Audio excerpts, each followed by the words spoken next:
All right. Welcome to another episode of the Motor Metrics podcast here at TigersReport.com. I am Rogelio Castillo. Beside me is Uper and Chris Brown. You can find Apple Podcasts, Spotify, wherever you listen to podcasts. And you can find all our podcasts over Tigers Minor League Report on our little channel there. And you can please subscribe to our Motor Metrics channel and Tiger Minor League Report, as we just hit over 2,700 subscribers. Folks, I want to hit higher numbers than that. Like Crunch Time, which friends of the show already hit like 13,000 subscribers. I understand that we were just a little old baseball, but we want to get, I want to quit my day job. I just want to say that. It's just, put it out there in the open where I don't get micromanaged to death. There we go. So anyway, that's all tongue in cheek. I love my job. My job's great. Anyway, what's not great right now is it is now did the game just go final yet? One out to go, I believe. Yep. So it is 11-3 Toronto with 2 outs and former Tiger prospect Chad Green. Is that Chad Green on the mound? Yeah. Yeah.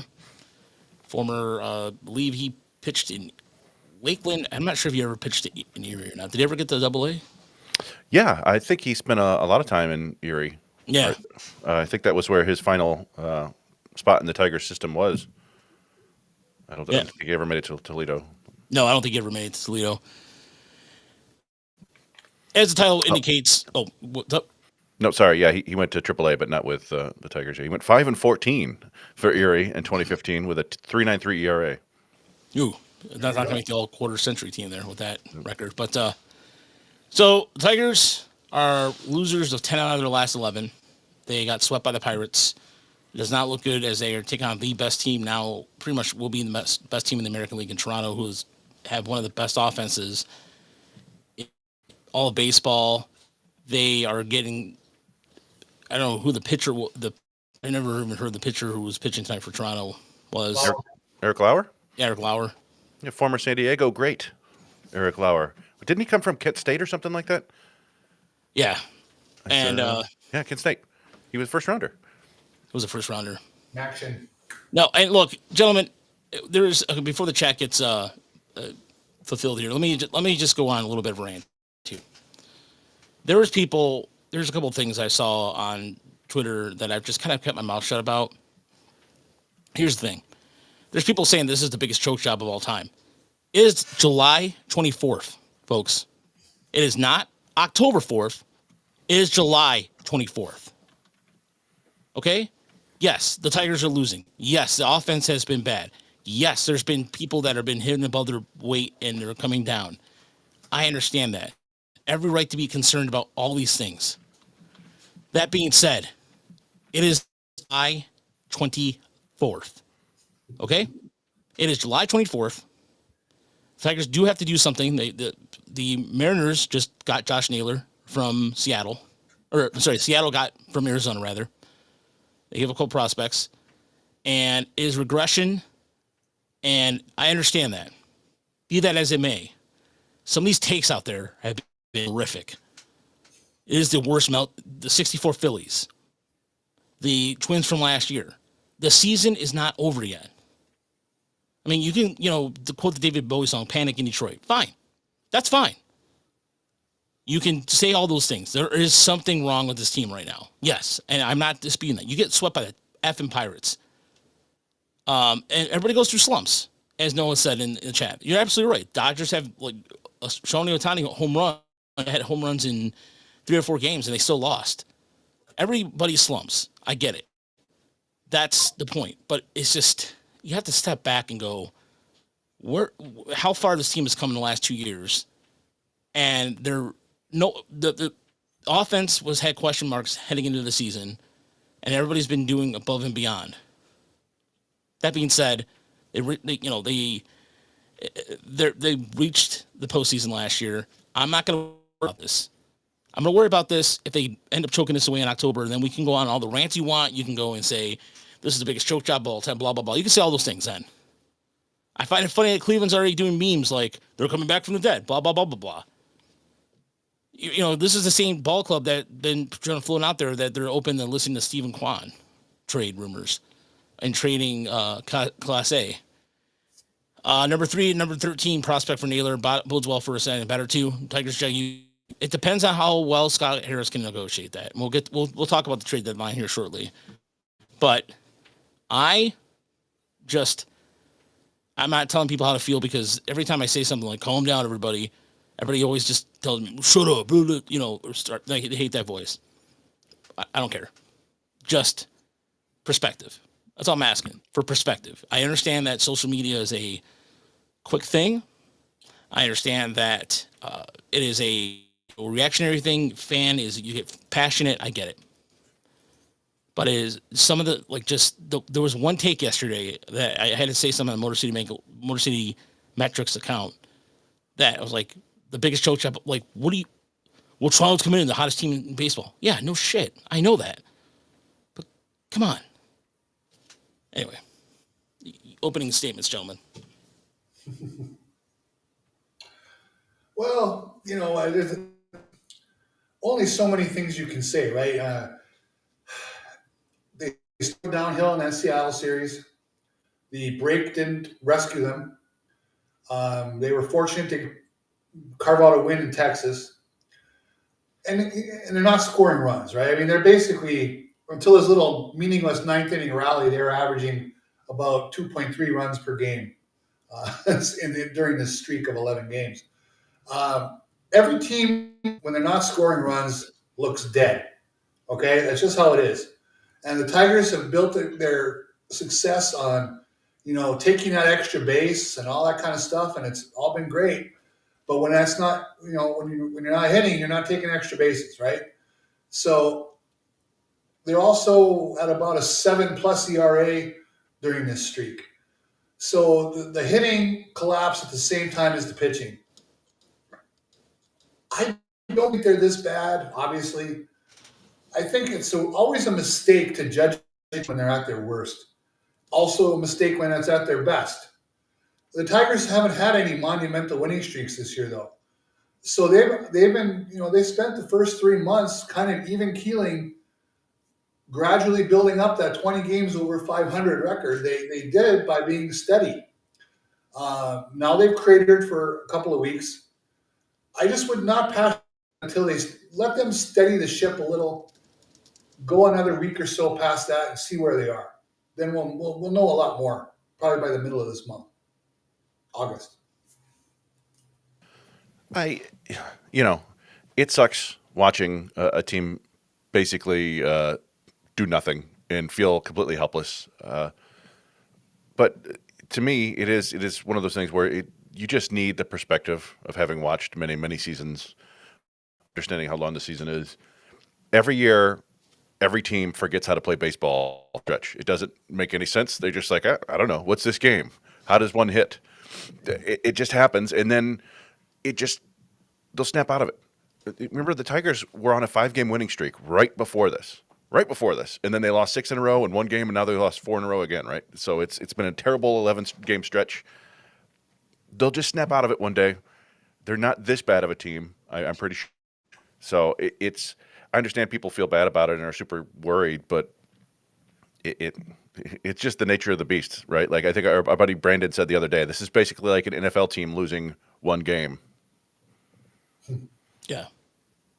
There was a stretch where in the beginning of August in 1984, you looked at from day one in a stretch about, let's see here, let me see if I got this right. Let me do my math here. They started out the month in August horrible. They had a really bad month in 1984 to start the month. They lost 5 out of their first 6 games, and they were getting destroyed. They went to Boston in a 4-game series and were outscored. I'm sorry, in the 5-game series, the doubleheader. They played 2 doubleheaders, and it was bad. They were worried that the weight of all those doubleheaders was going to crush them. Yeah. So they had to go play another one in Baltimore right after that. Yeah. The lack of depth, and here's what Alan knows exactly what I'm talking about right here. The lack of depth is really where we've talked about this numerous times. The lack of depth was going to come back and haunt this team. We've said that since day one. The outfield depth right now in the minors is dangerously or just thin, if not barely. It doesn't exist. That's why they're out there. That's why you've seen Workman. The outfield has not been a traditional quote unquote outfield right now. And you have in Erie, you have Campos, you have Clark, you have Chris Myers who's hitting better, but Myers is not. I mean, it's he has been a triple A. So top of the hour with Corey says trade Skubal at the deadline for pitching prospects will rise within the top 5. They're not gonna do any of that. I would Corey Leland, by the way, is the gentleman's name. Right. But yeah, here's the thing. It is if you looked at this team objectively speaking, this team has performed above and beyond. They are doing what they were supposed to. They're getting good years out of Javi Baez. They're getting good years out of Zach McKinstry. And they're getting exactly what they predicted from Gleyber Torres' production. It is the bullpen that's been faltering a little bit. Riley Green's been striking out too much. It's frustrating. And, as Crazy Clown said, I have great memory and lots of experience dealing with a long season as a fan. Look, folks, this is not too long ago from the Ronnie Rodriguez, Dala Lugo days. Okay, we're not that far removed. All right, this is a good problem to have. You're a team that's over 18 games over 500. You're one of the best teams in the American. You've got Sunday Night Baseball twice in the last month. You're going to be on again, I believe, it's next Sunday against the Phillies. Yeah.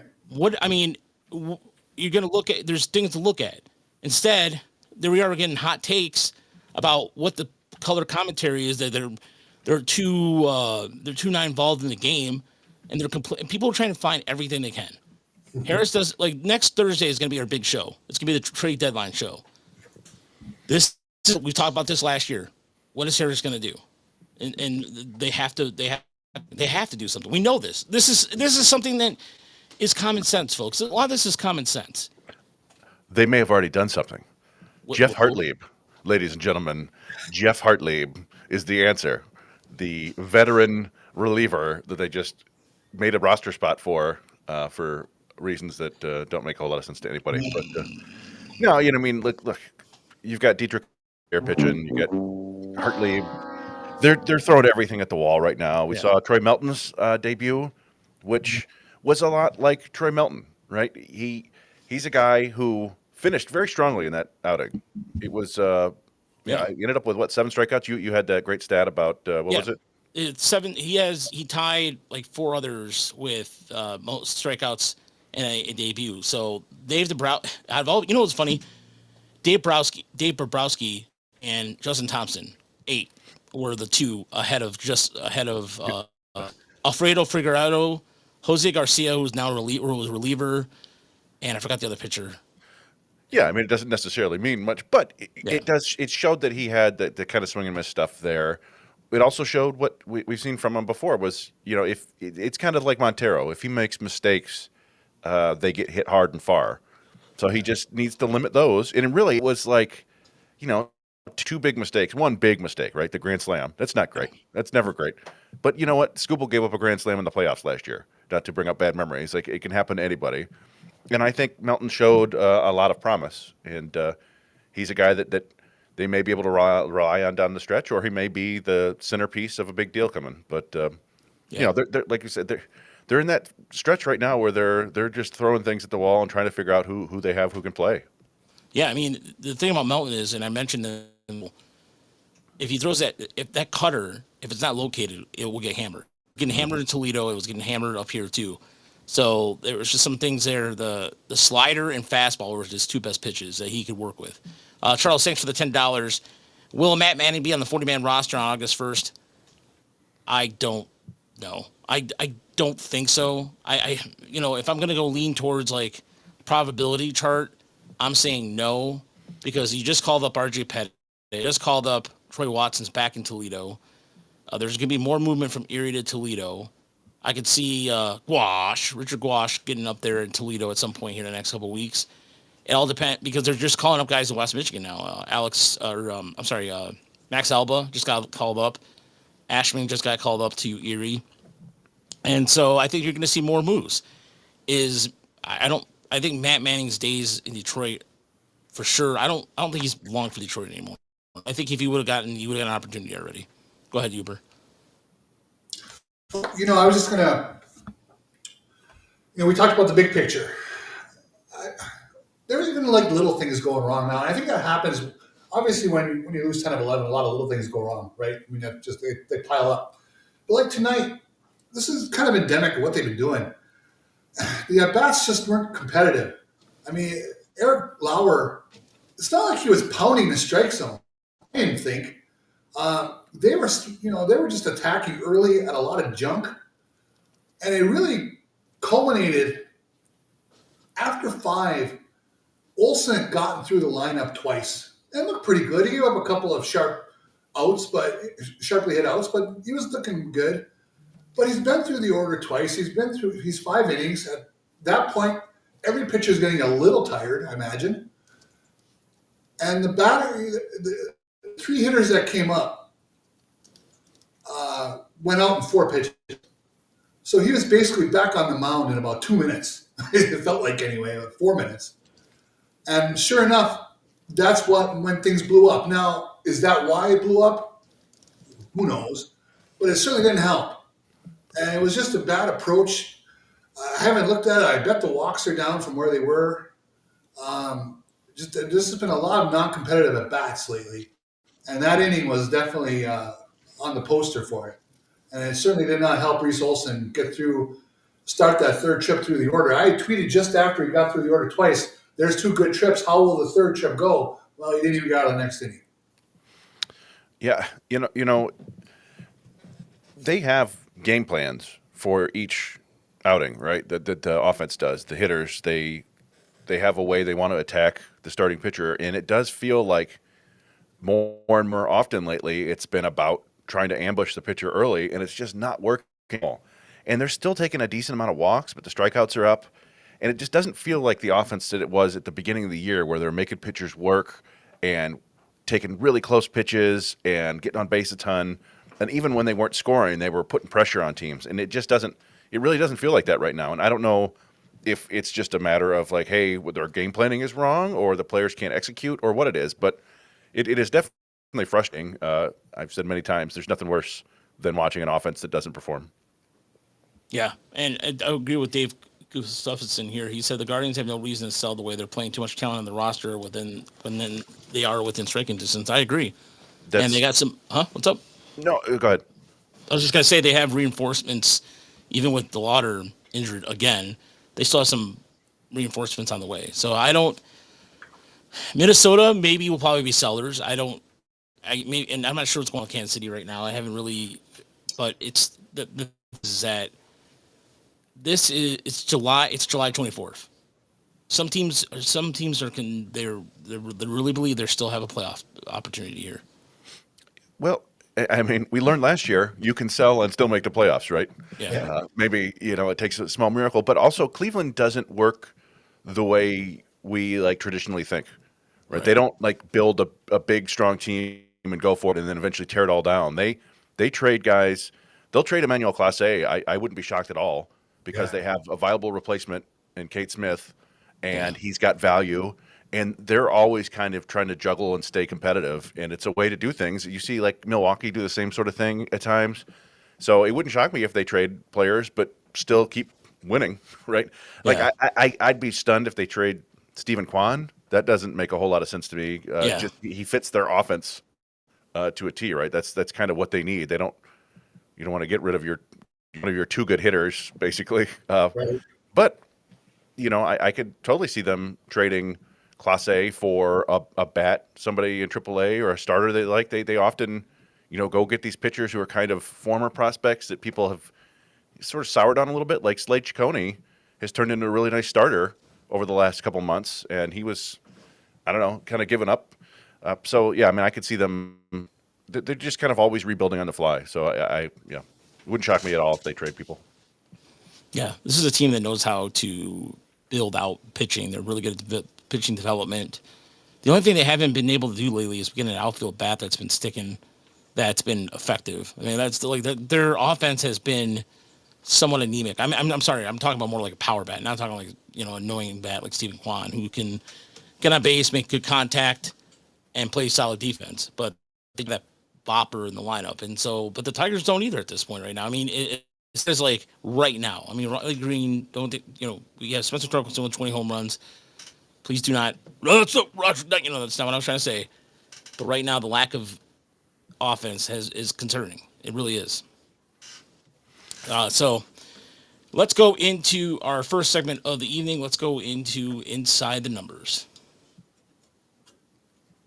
And we play this.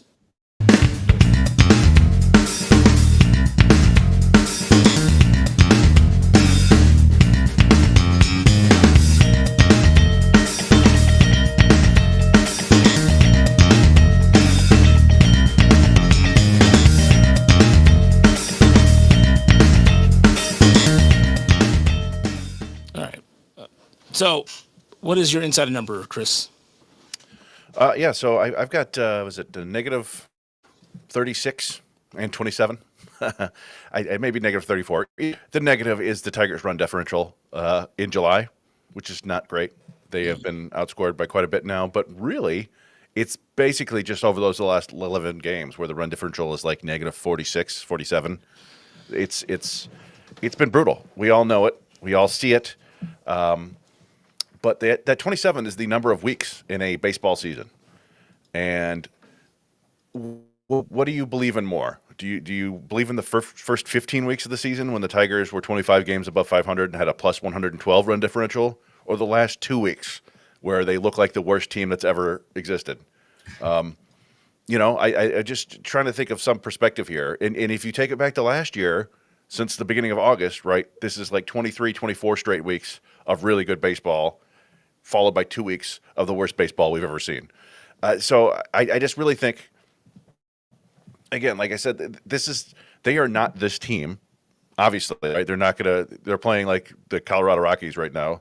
Are they the team that they have been over the last year? I think they're a lot closer to that than what they are right now. They obviously have holes and weaknesses, and they're being exposed right now, but they're going to get through this and be a good team again very soon. So I'm not too worried. I just think fans, it's in fans' nature to panic and get upset, and I don't, I don't want to prevent them from doing that, but I think things will get better soon. All right, Uper, what about you? What's your inside number? Okay, well, the Tigers scored a little late there, so I might, if the numbers are off one or two, I apologize. But 49 and 12 is the number that I came up with. Those are the number of runs since the All-Star break for the White Sox, obviously 49 and 12 for the Tigers. So the White Sox, that offensive juggernaut, actually has turned into one since they were down 4-0 in the first inning last night to the Rays. They came back and won like 11-8 or something like that. They've brought up a lot of young kids, and they're starting to hit, at least for a little while here. And, that's unfortunate for the Tigers, because when you see that they have at least, I think, 6 games left with the White Sox, those are, ones where you'd hope the Tigers would win 5 of them. But the White Sox are showing a sign of life. And then on the other side, the Tigers' offense has just been, we already talked about it, but the quality of that bats does not feel the same. I thought Chris did a great job kind of putting color to that earlier. And again, I don't blame people for being upset and for panicking and for thinking this is over, they look dead, and so on. When you don't hit, you look dead. And it just is. I've said that for years. It's impossible to look good when you're scoring 1 or 2. So hopefully they can just power this. They need someone to break out with a 2 home run game or something like that, and carry them to a win, and see if they can build off that. Yeah, they mentioned the last 11 games here, minus 47 run differential there. Jake mentioned that in the chat. So my number is 25 and 20, and that is the Marlins record since June 1st. And as far as run differential goes, too, they have been in the positive as far as just getting between one of the most lopsided trades right now. It's looking like is Kyle Stowers just being a beast. Already having 3 WAR season batting 295 with 22 home runs and 61 RBIs. And we won't talk about the Marlins in a glowing fashion on this podcast for years. We've always kind of going back to the Jeffrey Loria days. But I mean, when we do mention the Marlins, it's worth saying something. The reason why I wanted to mention the Marlins is because they've been fun to watch. I mean, I don't watch too many Marlins games, but when they're on, when I do watch them, it's on. I mean, there's nobody there watching them, unfortunately. But yeah, it's a fun team to watch. Got a lot of good young players. As far as like potential trade targets for the Tigers, I'm not sure what the Tigers would do. Would rather that maybe like there's some guys on that rotation I wouldn't mind. I would say Sandy Alcantara, but his ERA is now 6.66, and in honor of Ozzy Osbourne, no, we're not going that way. So yeah, there's a lot of it's a big slump. As far as the Tigers coming down there, like I'll address the chat here in a second. This is the Tiger. This is what the Tigers are. The Tigers are a team that's going to be offense. The offense is going to somewhere. And so, but anyway, yeah. So that's my insight for the week is 25-20, as the Marlins are sitting in third place. I mean, again, pretty much it's going to be the Mets and Philly running away with it, but they're just 7 games under 500. But in the grand scheme of things, if you look at that though, the Braves are 44-57. The Braves. This is a team that's supposed to be contending for the division this year, and they're not hitting that expectation. So, yeah. But, yeah, as far as Theo, his number, seeing here, greens at 45-degree angle swing path, steepest in MLB, and 31% chase rate, 27% swing big, miss big. He still has 24 home runs. I mean, I don't know what it is. What it is. Can we still trade Jace Young for Edward Cabrera? Well, that's a good one. I Mitch. tried. 2 years in a row. I tried. So you got Riley Green swinging and missing too much. The swing's too steep. The power's fun, but he's not hitting for enough average, right? And then you got Colt Keith, right? No, he's making too much contact. The swing isn't steep enough. He's not hitting enough home runs. Just take productive hitters. Like Riley Green is definitely in a slump. He was awesome, a month ago? Like one of the best hitters in baseball. Everybody was talking about, oh man, he's carrying the Tigers on his back. He's going through a slump. It happens. That's his swing. His swing works for him. You don't change it necessarily a big way because you go through a slump. That's the old saying was that Prince Fielder was a good hitter for a fat guy because he was always fat. And if he lost a bunch of weight, his swing would probably not be good anymore, right? Like you don't mess with people's swings if they're successful. So he'll be fine. Again, like the team, Riley Green will come out of this, and the Tigers will be fine. Mike Papchuk, live from Comerica Park, as he's home watching the festivities, if you will. And you had a thought. You said in the DM. I want you to kind of say it out loud on the performance. That was the least miraculous game that I knew that Lawyer was gonna pitch the entire game. Like it was the least impressive starting pitching performance I've ever seen. That was definitely going to be a game. Like he had 1 strikeout through 7. Tigers literally. I've never been more confused watching an offense versus what looked like a real average pitcher at least tonight. That performance kind of got me worried. I know that you guys have been pushing the narrative they're going to be fine, but I just saw a real non-miraculous pitcher, and I saw an offense that I hate to say, I've been saying it all year, that on paper they're going to regress eventually. It's alarming to see virtually nothing to take away from this game. There's nothing to take away from it. It was just bad. I don't know. This is not the kind of pitcher you do this against. No, you're right, man. But I think all 4 of us have been on the same boat that the Tigers have needed something, that it was just going to be the water was going to find its level. because this was just, it was a matter of time. I think we've been all on the same page about that. I've waited for the other shoe to drop. I mean, it's been really good, and it's just the bullpen has been wildly consistent. The starters have been, everybody's been complaining about Flaherty. Flaherty's been, I mean, he's been battling in there. I mean, I don't know, like there's a lot of things to nitpick with this right now. And as far as what the Tigers are going to do at the trade deadline, it is, as overdramatic as to say, this is the most important trade deadline Tigers have had in the last decade, because they have to really get this, they have to get this right.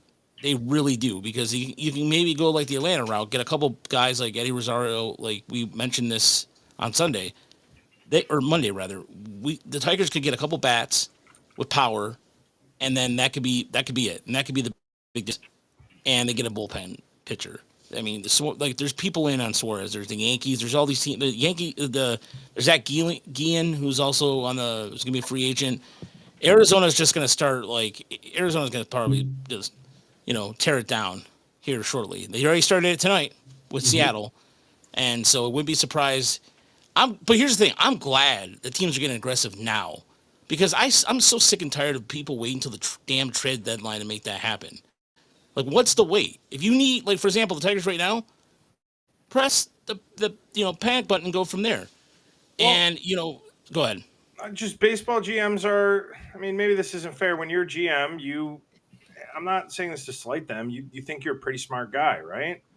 So yeah. I guess just the argument against it is just you think you're going to get a better deal if you wait. But the problem is the other guy that you're trading also thinks the same thing. I think it makes it more entertaining trade deadline as a fan. It's a lot of fun when you see a trade every 5 minutes, on trade deadline day. But ultimately I agree with you. I think it's more interesting for me, just get it started now. It's good. Why? One of the best trade deadline that moves ever made was 6 weeks in front of the deadline that one year when Milwaukee went and got CC Sabathia and got 10 extra starts out of him or something like that, or at least 5, and ended up being the difference. That rarely happens though, because in the end, you kind of alluded to, deadlines work. I mean, they just do.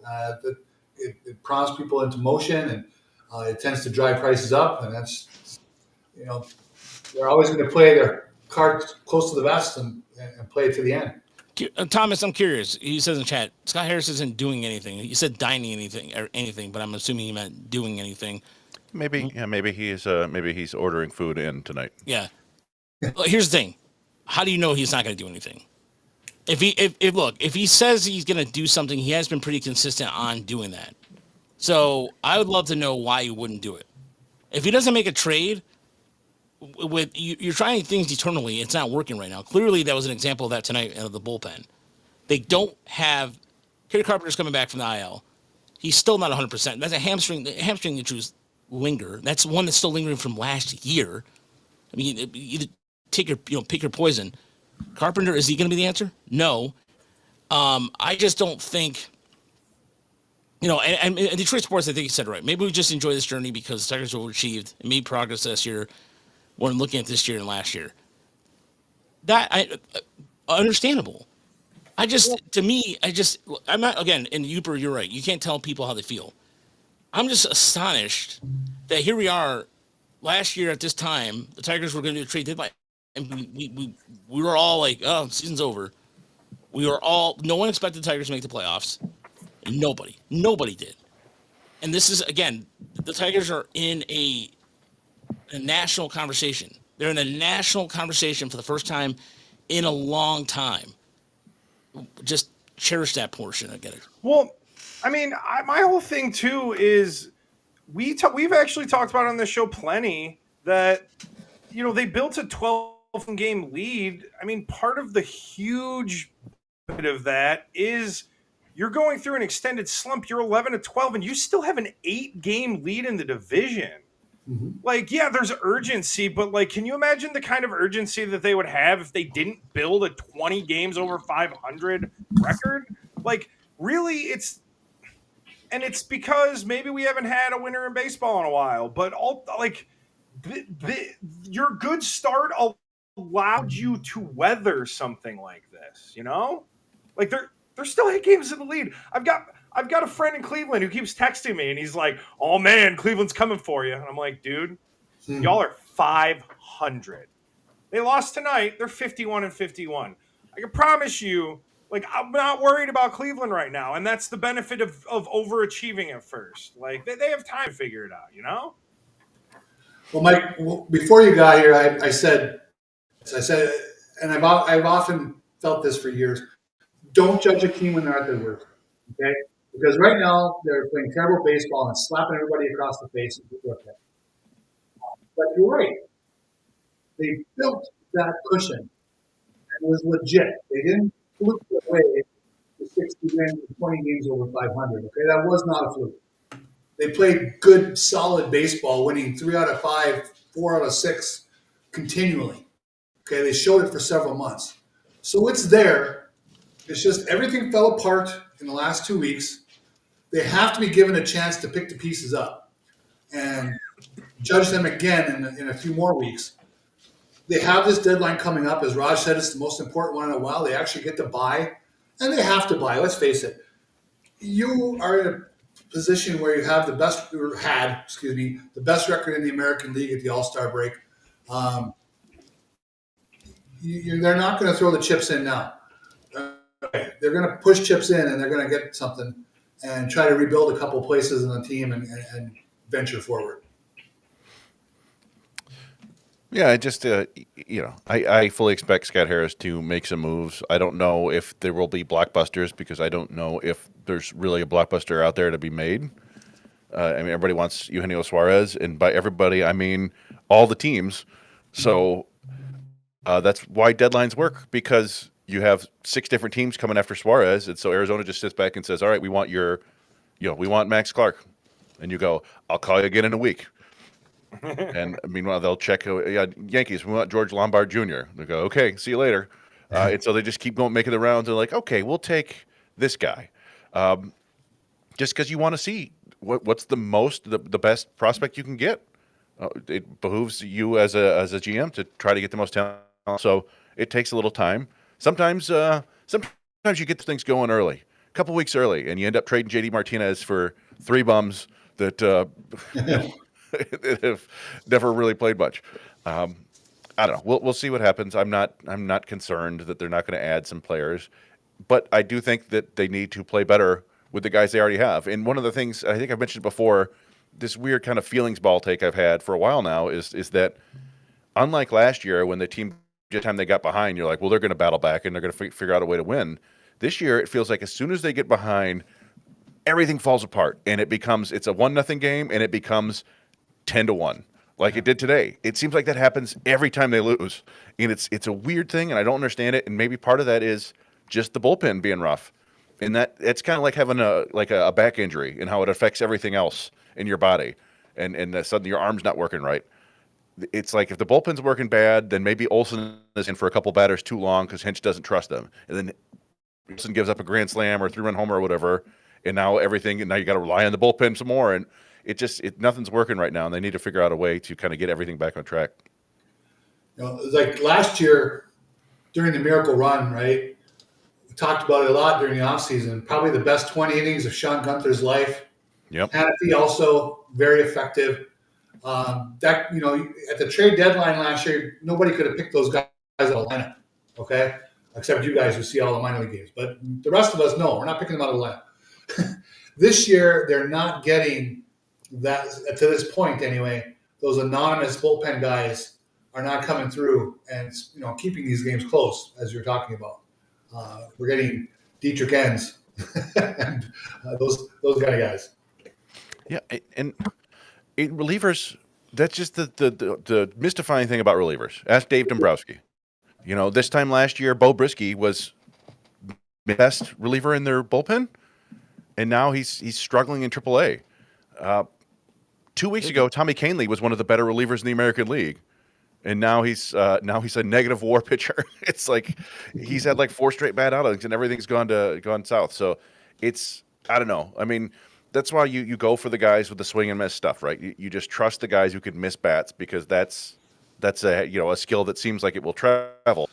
And the Tigers had not many of those guys, and we've seen the opposite side of the coin now, unfortunately. So what I think is going to happen here is that, and a little bit of what Kevin said, and some prospects are going to be traded because they have to make some room for some of these guys. Right now, there's a logjam in the infield. The outfield is where I guess like I said, I have concerns about the outfield, but there is a logjam of infielders right now in the system, Yeah. and so I think they're going to have to make the Tigers will trade from that.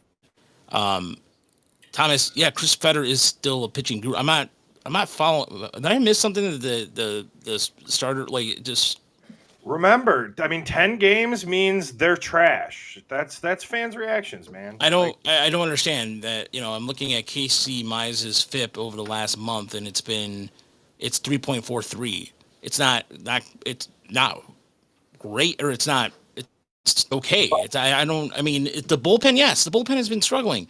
Starters. I mean, Flaherty has been. If you look at Flaherty's last couple starts, 5 innings.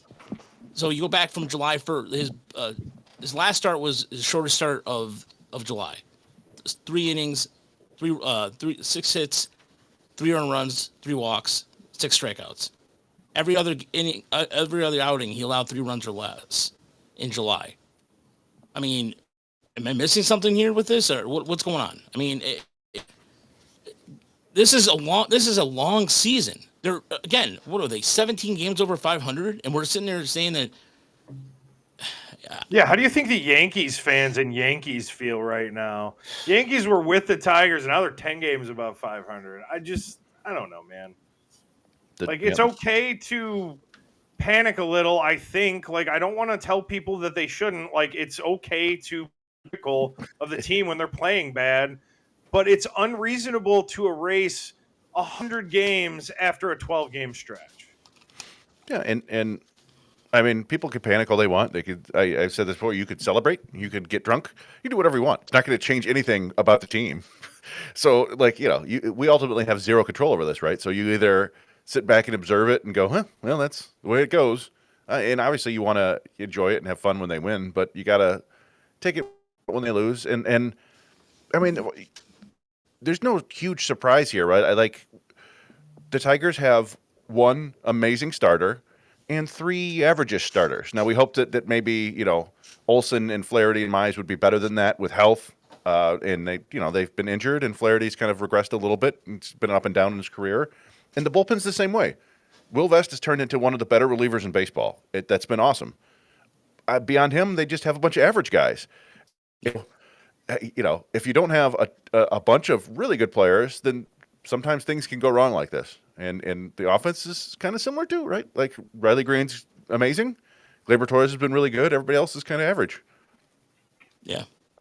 Yeah. It's again, water has found water has found its level. It's as simple as that.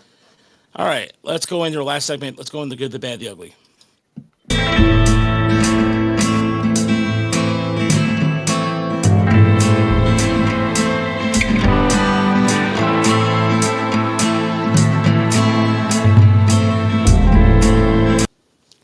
All right, Mike, what is your good and bad deal this week? Oh God! Why don't you go to someone else while I come up with some? All right, Chris, what's yours? Okay. So here's a funny thing. We talked before about how we don't really discuss these with each other beforehand. And my good, Kyle Stowers of the Marlins. So when's the last time I've had 2 good things to say about the Marlins in a show? But yeah, Kyle Stowers. I think I don't know if he's still kind of a huge surprise to a lot of people. I think maybe his run over the last month or his All-Star game stuff have people knowing. But yeah, he's been the best hitter in baseball over the last month. 252 WRC plus, batting 370 with 11 home runs. He's now 295, 373, 566 with 22 homers on the season. And it's he's obviously on a pretty big hot stretch here, but it's a good example of making sure you scout and know your own players. And why do I say that? Because to Baltimore, Stowers was just kind of superfluous. He was a guy they could get rid of because they had so many other good young hitters. And they needed to make a trade, and they made a weird one. And Stowers and Connor Norby for, was it Trevor Rogers? I think it is. And Stowers now clears the rest of the young players. He's having a better year than, Gunnar Henderson, a better year than Jordan Westberg, a better year than Jackson Holliday, a much better year than Adley Rutschman, better year than everybody on Baltimore. And it's just one of those things like, well, you kind of screwed that one up, right? So good on him for having a solid year, and good for the Marlins for when they trade him a couple of years. My bad is Jonathan India. And, once upon a time, he was the rookie of the year, right? 2021. Looked like a pretty good young player. He had, senior or junior year in Florida, got drafted pretty highly, and then kind of just middling or below average for most of the time. And then he was involved in that weird trade with Kansas City and the Reds where he went to probably from the best possible park for him to the worst possible park for him. And Brady Singer did the opposite, right? Went from the great park for him to one of the worst ones. And Singer has actually been okay.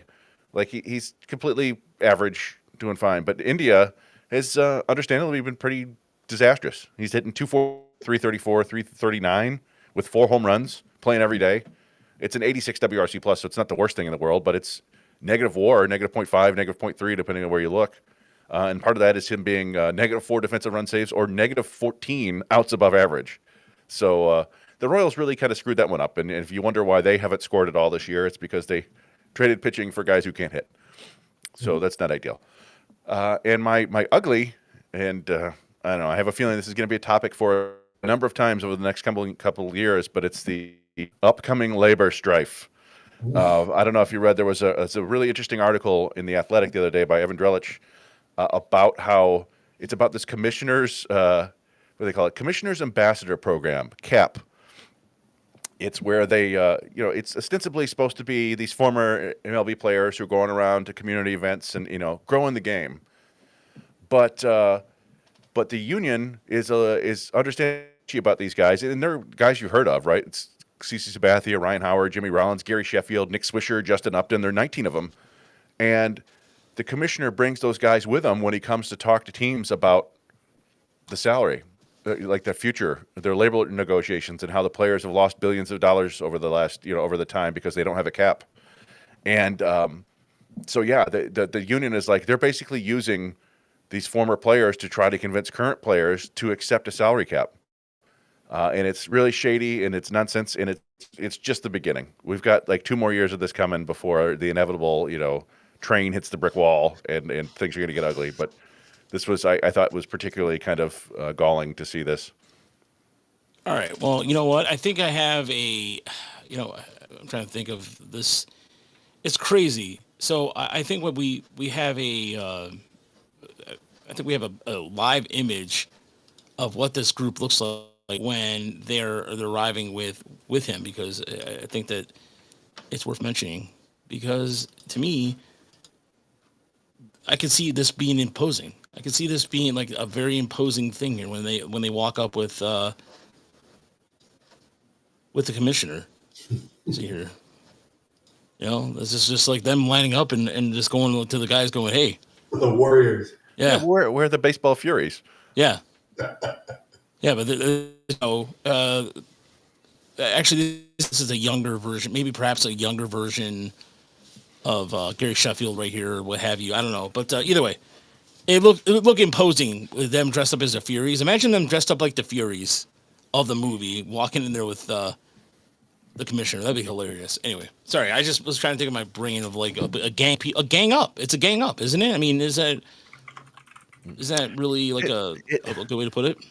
Yeah, kind of. It's just like a real shady maneuver that to take these guys and make them like. And apparently AJ Przinsky really he was talking to Dexter Fowler about it, and it got kind of heated on their podcast because he was like, "Whose side are you on?"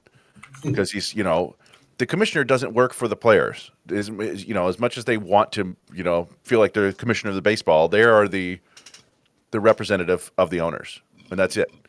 And to have these guys working with the commissioner is trying to play both sides, and the commissioner care, right? The commissioner will use them however he wants to. So it's going to get nasty. My question is, down the road, if there's a work stoppage, what does that do to service time for like McGonigal and Clark? I mean, do the Tigers lose time with them, or does things get frozen if there's a work stoppage? I would like to investigate that. I would assume that any agreement after that work stoppage includes some sort of carve out for players getting service time during the lockout, or if there would be something about it. I don't think that.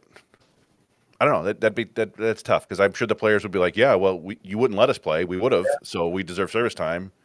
And the owners will be like, well, we want more time with you. So I don't know. They'll figure it out, though, because lockers will be twice as big or something like that. And they're like, all right, that's fine. But we'll see. All right. I'm gonna go early very often, but my You frozen. Rogelio is frozen. He's unfrozen caveman podcaster. That's not a very flattering stop there, is it? It's all right. I think it's not bad. His eyes are like slightly open, at least. How about I'll go? Okay. All right, go ahead. You. Gets back in. We'll jump in. My good. It's not necessarily a good. It's just something. It's a thought. I have the thought, the bad, and the ugly today. Okay? Tarek Skubal. I'm not on. I posted a couple jokes on Twitter about trading Skubal because everybody's panicking. Okay, those were jokes, so people know that. I'm more interested in what can they do to extend his contract. And what I'm about to say, it might pass the laugh test. Okay, it may not, and it may not even be feasible. But let's just say for fun it is. What would it take for obviously Skubal to forego free agency? And I was just wondering. I looked at Max Scherzer's contract with Washington when he left Detroit, which was heavily deferred. Okay, while the Tigers' payroll is fairly low right now, and it will be for the next couple of years, could they package some kind of deal where Skubal's front-loaded with extreme money up front for like 3 years, and then in years 4 through 9 or whatever, it's more modest with half of it deferred into his 40s. That would keep their payroll lower then, when guys like McGonigal, Clark, other Job, people they may want to, if they are able to, as their salaries grow and keep things kind of on an even level, would that be enough to entice Skubal into a deal? And pick a number for those first 3 years. It would have to be very large. No one's done anything like that I know of. But it was something I thought of as, does that work? I don't know. Does that sound nuts? It's all up to the player, and he would want to take. I would approach him with a number of offers like that, but I just, Scherzer is one of the very few examples of a long-term pitching contract that worked out. Now you could define how it works out differently, right? Like Garrett Cole has signed a long contract and he's pitched very well. He's injured now, right? But he'd probably be okay when he comes back. Sabathia had a solid run with the Yankees, but Scherzer's probably if not maybe Randy Johnson backs. It just oftentimes they look more like the Jordan Zimmerman deal, right? Now you would hope Skubal's better than Zimmerman ever was, and you would hope that things can work there, but it just doesn't seem like the sort of thing that Scott Harris would do to sign a pitcher to. We haven't seen him sign anybody to longer than 2 years, right? I mean, Colt Keith, I guess, was the extension, but that was a 21-year-old or 22-year-old signing. So I think in the end, he reaches free agency and the Tigers get a draft pick. That's, to me, the simplest solution of how this will all play out.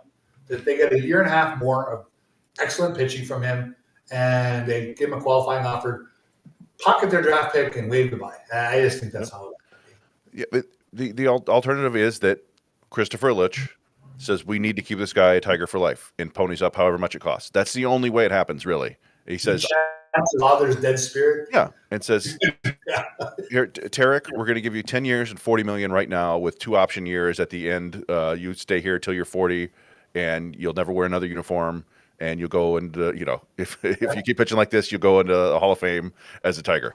But that's the only way I think it happens, and even at that point, I think Scott Harris might advise him against that, but we'll see. My bad. I grew up in the 80s Hulk Hogan was awesome. Okay, he just was. And I don't care. He turned into a mega guy at the end, and he's a little, whatever. Who cares?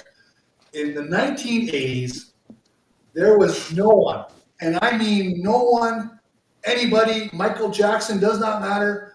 There's nobody who could rile up a crowd into a full-throated frenzy, losing their minds like Hulk freaking Hogan and Hulkamania. Again, Hogan has a lot of stupidity. Out when I could go to a bar, I was done with wrestling. Okay, so from like age 10 to 20, I loved wrestling. But then it's done. I haven't watched in 30 years. But Hulk Hogan was a big part of my youth. Loved the guy. It was fun. It was sad to see him go today. I hope he rests in peace. So that's one of my bad. My ugly is this. It's more of a meh than an ugly. Back to the draft. We were on last week. Jordan Yost. I've read a lot of good things about him lately. So I'm more on board with the pick than I was, say, 6 days ago. Okay? I think that they got someone who has some ability there. However, I view him, and again, I'm not a scout. I don't know what's going to happen. This is just me ruminating. He looks to me like a guy who, at his best, will be a pain in the ass type of player.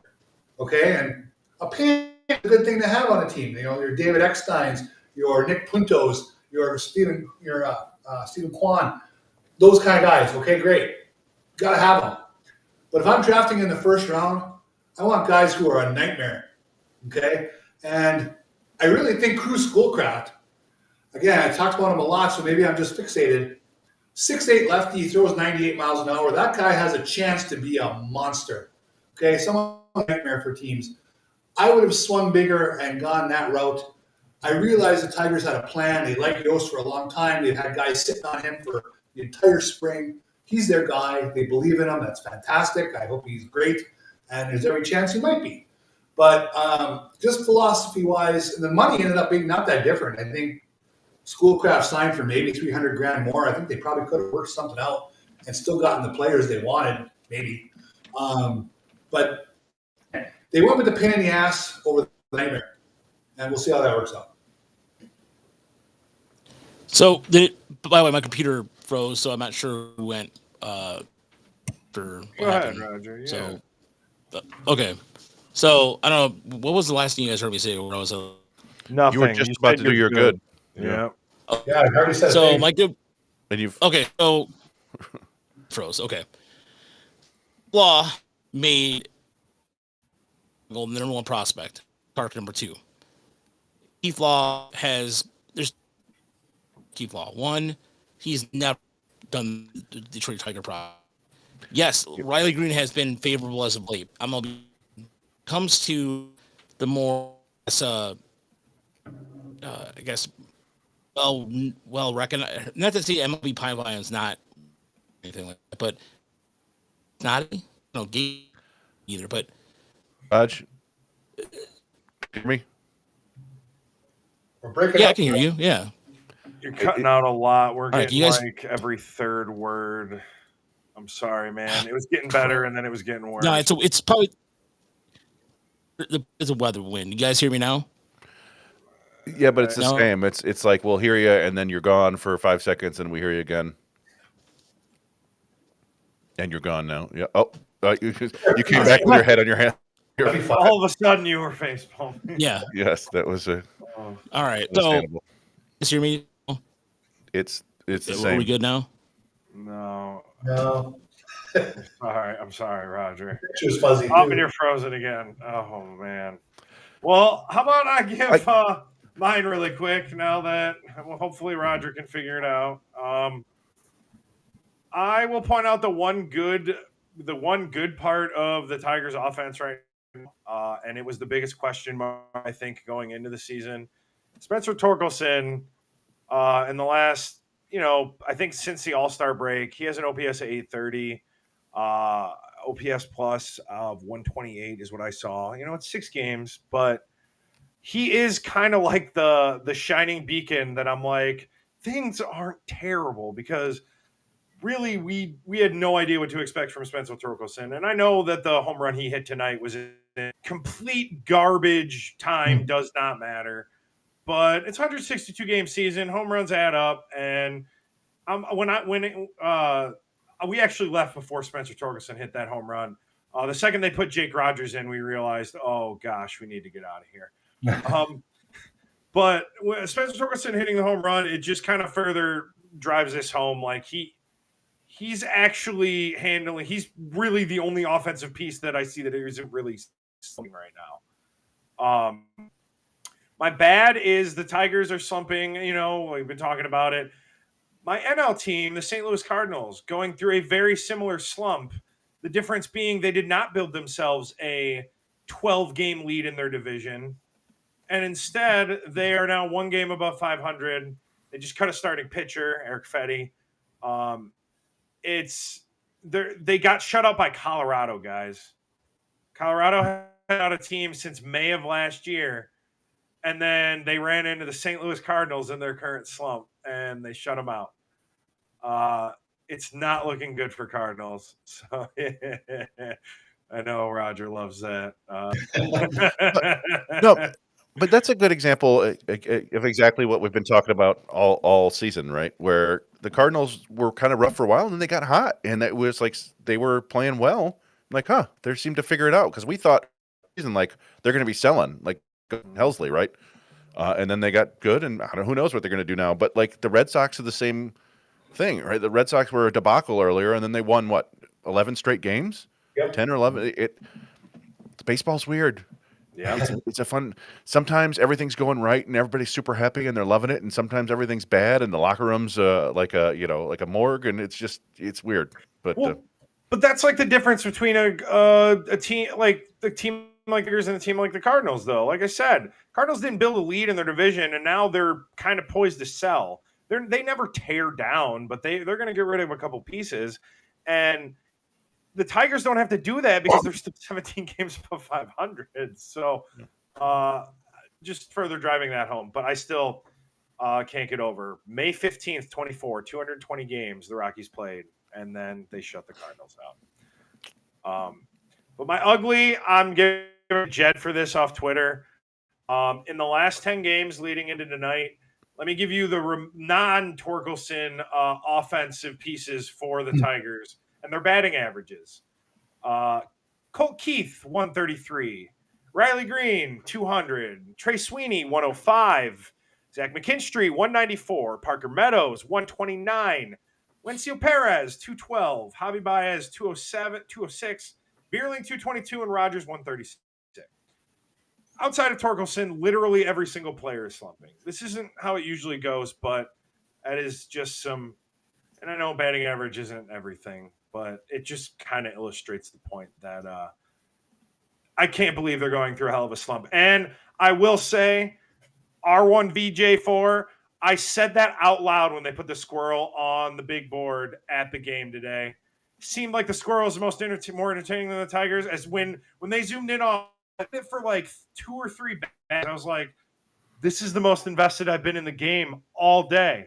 And it was that squirrel running along the first baseline. I didn't see the squirrel. That's fun. Yeah. So was that for you, Mike? Yeah, that's my. That's well. Let's for the people not watching and the people who might just be listening, we can. I'll read the one Raj put him in the chat here. He said his good was Keith Law making Kevin McGonigal the number 1 prospect. He also had Max Clark the number 2 prospect. And one of the things we were talking the other day is Baseball Prospectus had Kevin McGonigal the number 1 prospect in baseball too. Pipeline just made it Connor Griffin, which is I think understandable too. But yeah, I mean this is the first time that we can recall where the Tigers have a legitimate number 1 prospect in baseball, which is a lot of fun. And having Clark number 2, not bad. JJ Weatherholt's number 3. Yeah, Weatherholt's been awesome. He's been going bonkers. Like he's been great. It's funny. We can talk about this times, but last year's draft, at least the top of it, looks pretty damn good. You got Nick Kurtz going crazy. You've got, except for like the 2 guys who kept getting mentioned as 1-1. Travis Bazzana has been just kind of meh. He's been injured, and same with Charlie Condon. But everybody else is looking really good. So Raj's bad was, speaking of Connor Griffin, the Pirates failing to sign their second round pick on Hel Cervantes. He's one of the top. What? Yeah, he's one of the top pitching prospects in all of the draft, and super young. And he's decided he's going to go to UCLA, and so they are out like $2 million of their bonus pool. 1 Yeah, million next year, though, right? Oh man. They will get a compensation pick next year, as long as they made him a good faith offer, and I'm sure they did. But that's not great. I think No. you should be signing. Whoa. Well, Sorry, I don't want to interrupt, but can you guys hear me? First, yeah, no? about 40% of you. This guy right here. Do not ever compare again. Do not. I know what site you're talking about. The New York Yankees creators. What is that? We create. He's talking about John Boy Media. Oh, No, the Jay. Looks on our faces. We have a lot of respect for the Jays. We're not the Yankees. We're not the Yankees. Okay. Do not ever. I picked the Blue Jays to go to the playoffs this year. I wasn't expecting like I've Nathan always Luke's. a mutual. Yeah, I have a lot of respect for Toronto. We Toronto.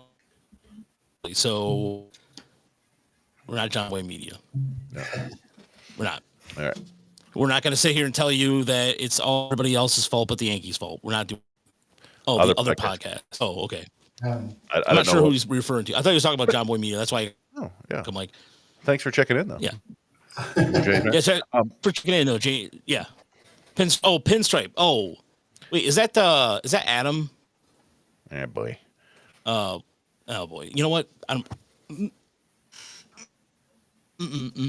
not going there. I'm not going there. All right. But, anyway, Chris, I'm sorry. Go ahead. No, I was just explaining so Cervantes is heading off to UCLA. That's bad for the Pirates. You should be signing all the guys in your top 10 rounds, at least, 9 or 10 of them if you have 11. So that's pretty bad. And then his ugly was his sound tonight, which is a bummer. I don't know exactly what's going on. Bad weather. Yeah. So, I can't. I don't know if we got anything else to touch on. We touched on Melton's debut a little bit. We talked about the notable Jeff Hartlieb. Well, I'll tell you, the thing that worries me is that they got 3 more left with the Blue Jays, and the Blue Jays are on fire. Yeah. This this little spiral can continue for another few days without much of a problem, unfortunately. I just wonder if they can get to Gossman. That seems like they never do. I would be okay. Like I actually thought this. I said this going to the game today. I would be okay with another loss if they lost like 12-11 or something. Like I need to see that they can score more than 3 runs, like except in garbage time. I don't know. Well, that was what was kind of the case with I like that. The Mariners series right before the All-Star break.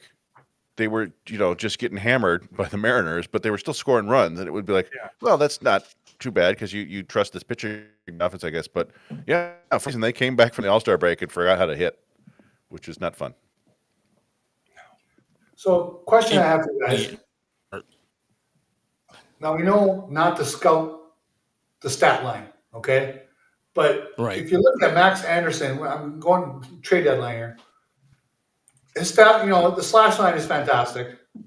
There has to be teams interested in a middle infielder like that. Is he the guy likely to get dealt in the next week? I mean, everything I'm reading, everybody. Go ahead, Roger. No. Go ahead. No, you guys can hear me. Well, go ahead.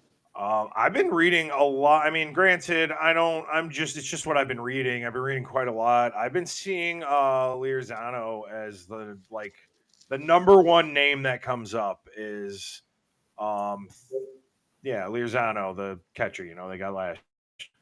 If there's any credence to that, but that seems like the biggest name that I see in pretty much every proposed trade by national writers. It seems like they're aware of him, and I don't know if that means his name's getting mentioned or if that's just a recognizable guy from last year's trade deadline. But I've seen his name quite a bit.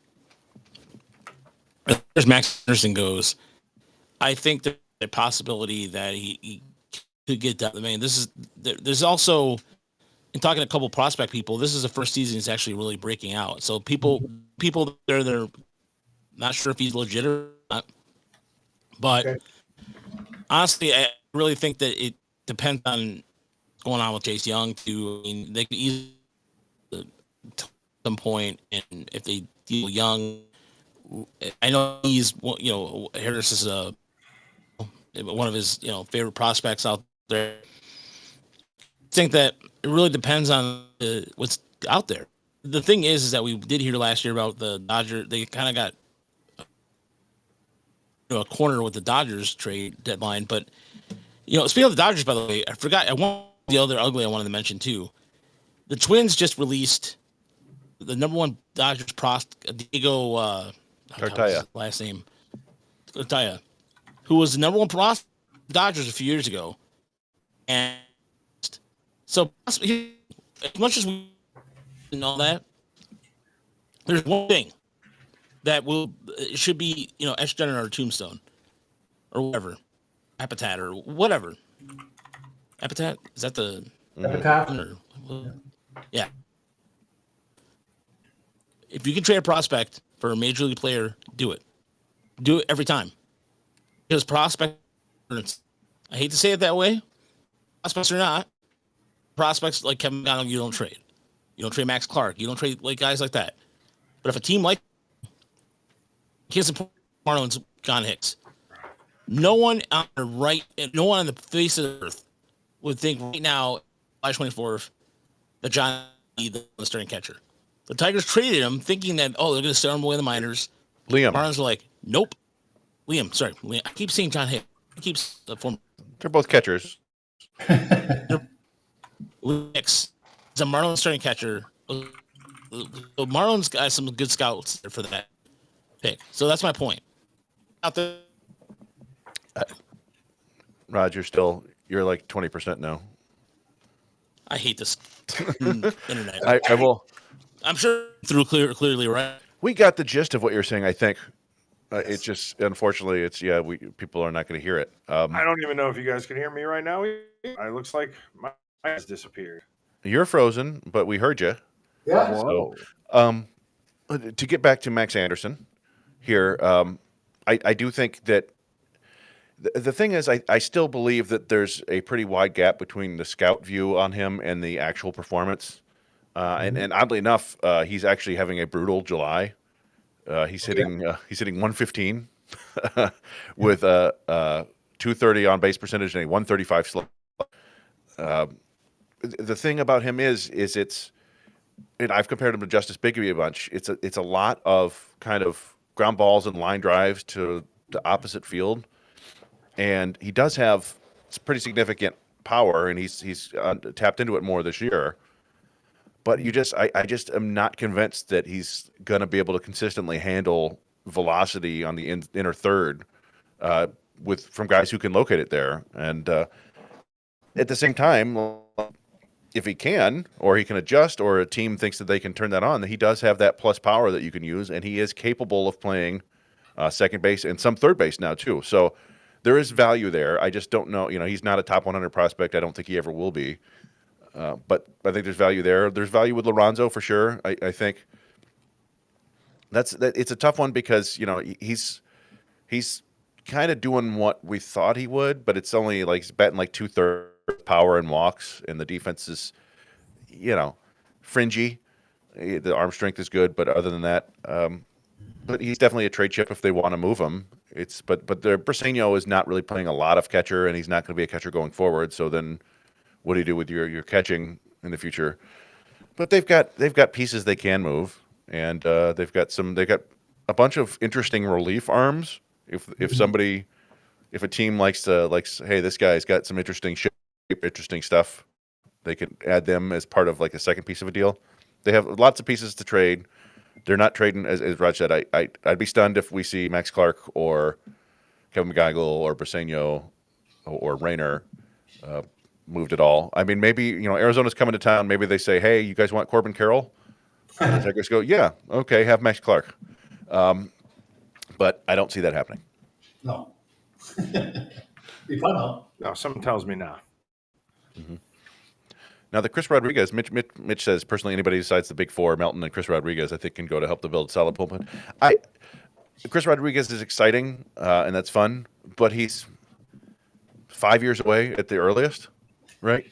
And I posted it today. He got a double today. That's his second extra base hit since June 13th.